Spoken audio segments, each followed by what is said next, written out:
Why do we chase things we don't truly want? A car that costs more than a year's salary, a watch that tells the same time as a $20 knockoff, a job title that sounds impressive but feels empty, a digital thumbs up from strangers we'll never meet. We keep running toward these things as if the finish line will finally make us feel enough. But the closer we get, the more we realize there is no finish line. Status is a shapeshifter. It evolves with trends, with culture, and just out of reach. One moment it's luxury, the next it's minimalism. Sometimes it's about being seen, other times about appearing like you don't care to be seen. Either way, it's a performance, and we're all stuck rehearsing roles that exhaust us. Epictetus once said, "Wealth consists not in having great possessions, but in having few wants." He wasn't a king, a billionaire, or a celebrity. He was born into slavery, shackled in body but not in mind. He saw what most people today don't, that the more you crave the world's approval, the more you become its prisoner. This is the trap we never question. We measure our worth by metrics we didn't choose. We borrow dreams marketed to us.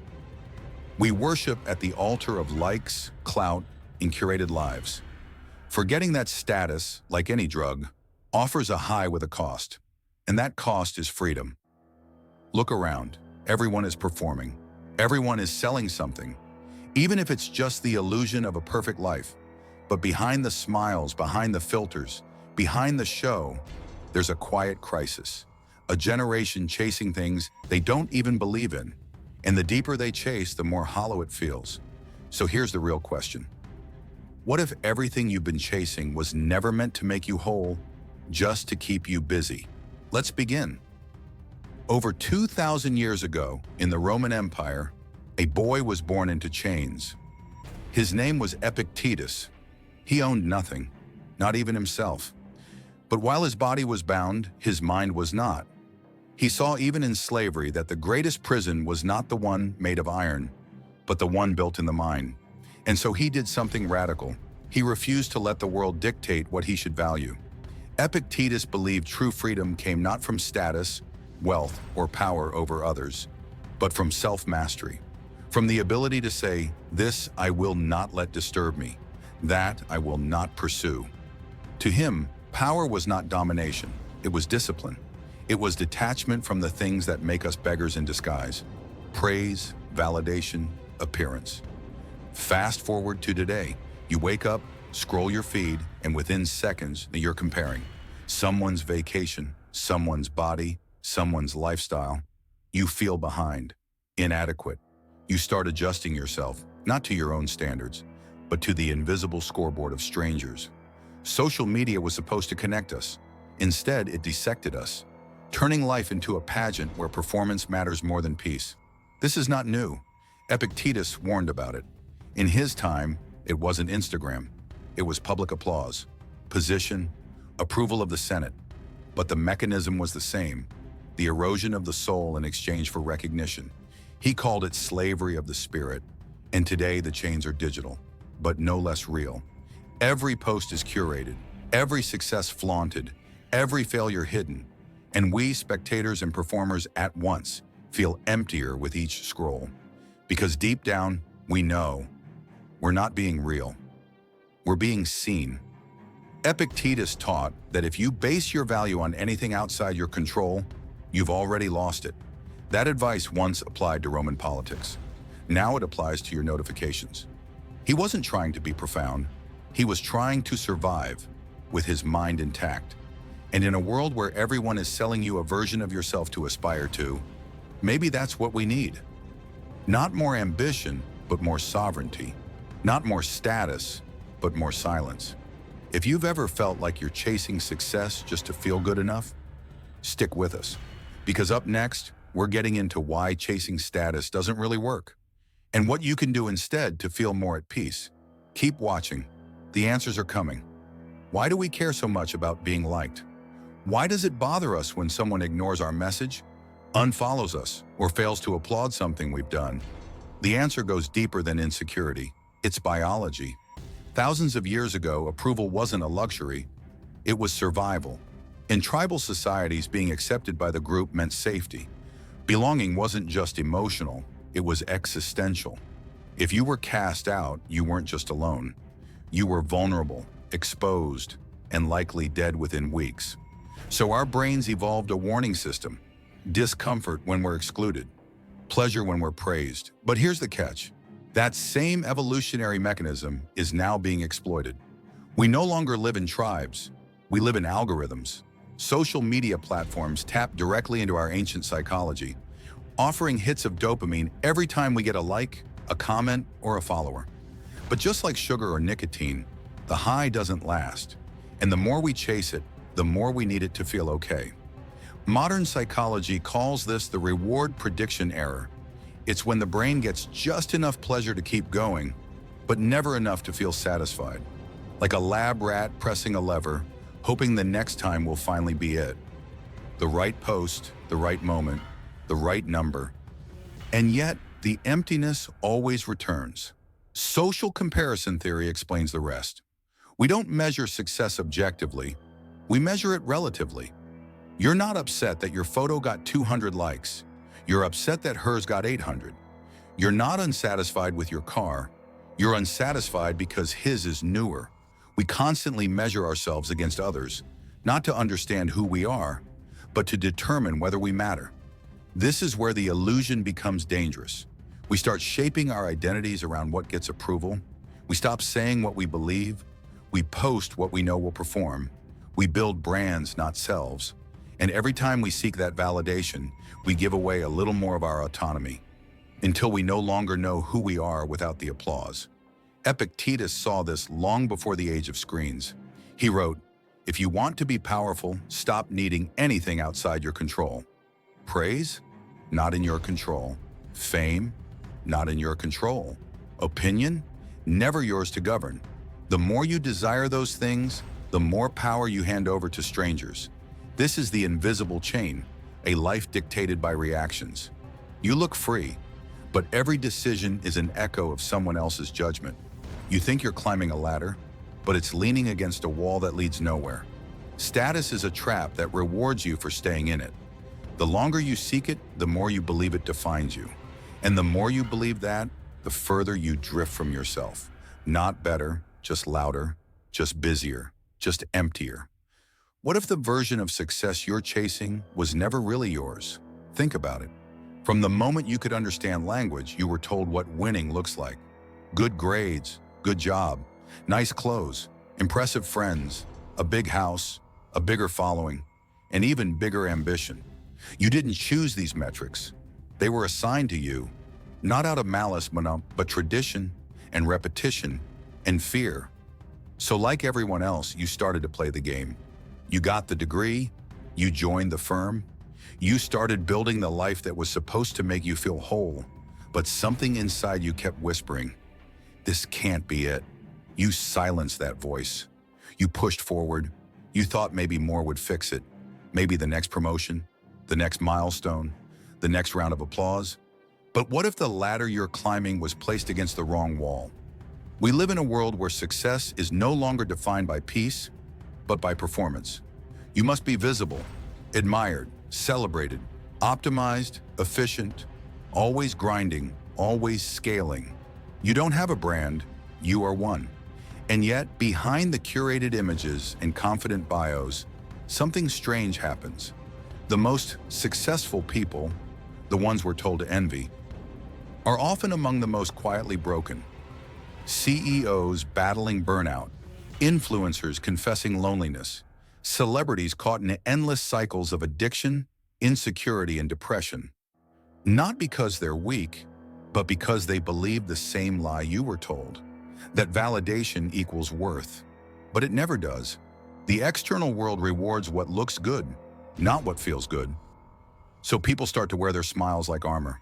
They work longer, post more, buy louder things to silence quieter pain. And slowly, without realizing it, they begin to serve something invisible, the need to impress. Epictetus had a word for this: servitude in disguise. You think you're in control, but your strings are being pulled by opinions you can't see and standards you didn't create. We become actors in a play written by advertisers, industries, and inherited expectations. And the scariest part?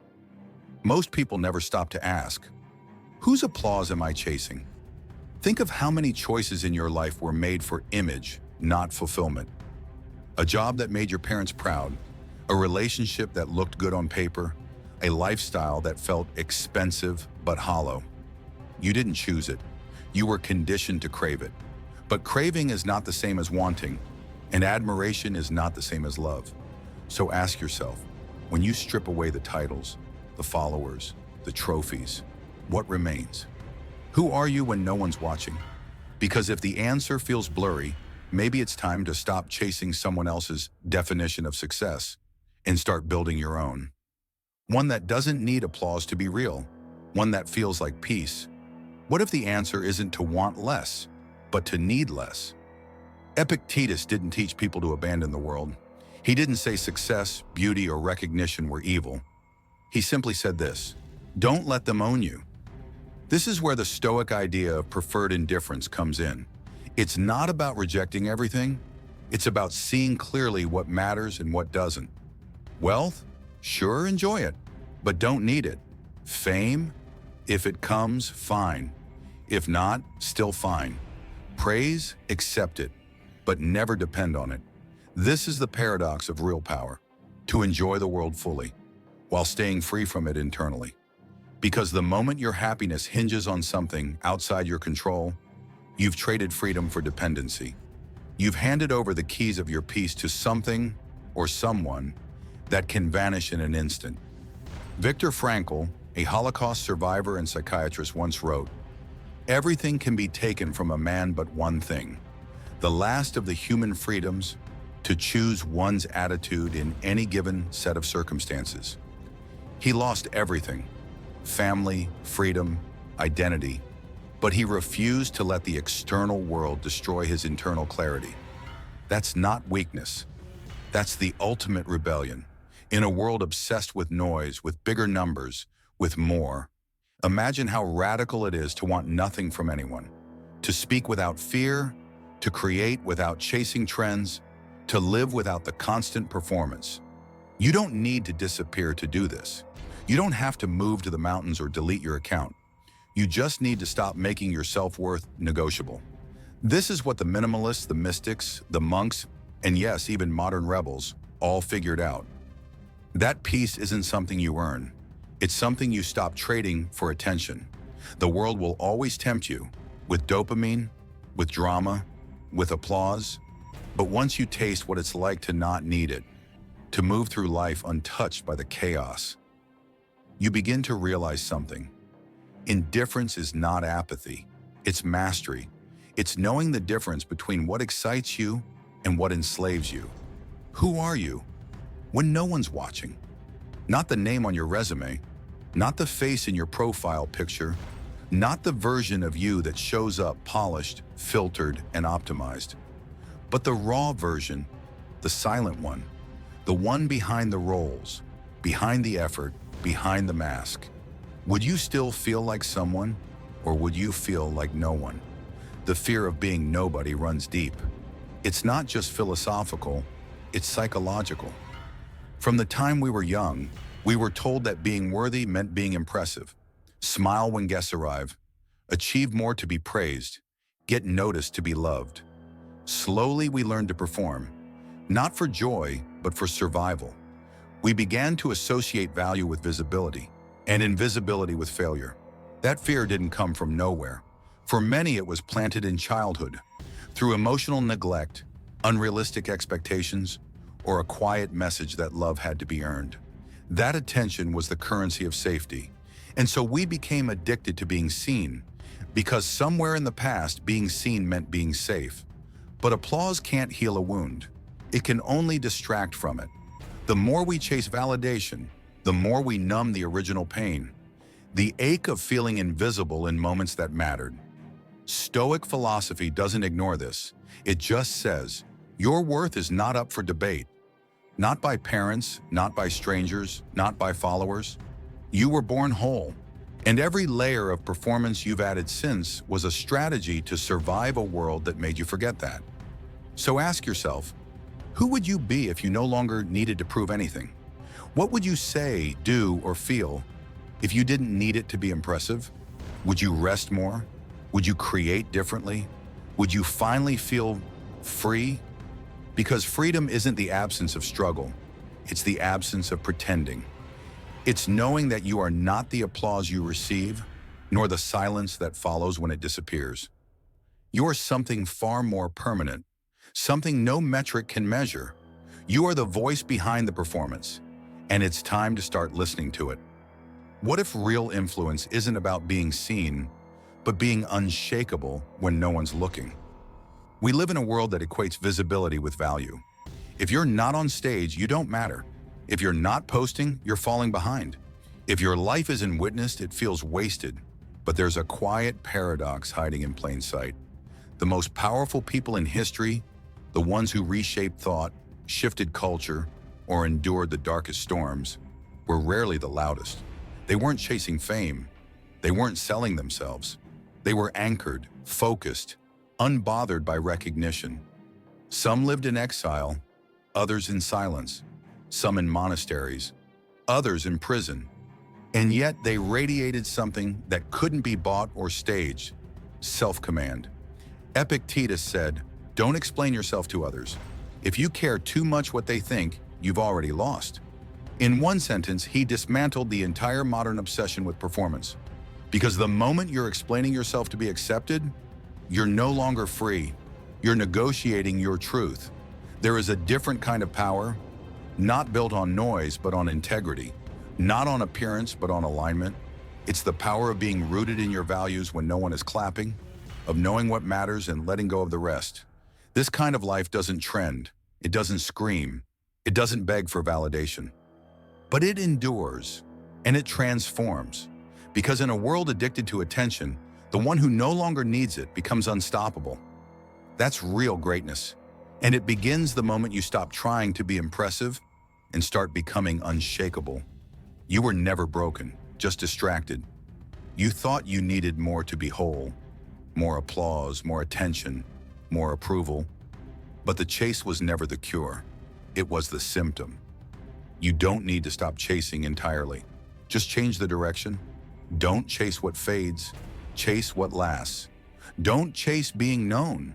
Chase knowing yourself. Don't chase their admiration. Chase your alignment. Epictetus said, "We suffer more from imagination than from reality." We imagine that we're not enough. We imagine that others hold the keys to our worth. But in truth, the door was always unlocked. You are not a brand. You are not a role. You are not a reaction. You are the stillness beneath the storm. Fulfillment isn't out there. It never was. It's what returns the moment you stop performing and start coming home to who you truly are.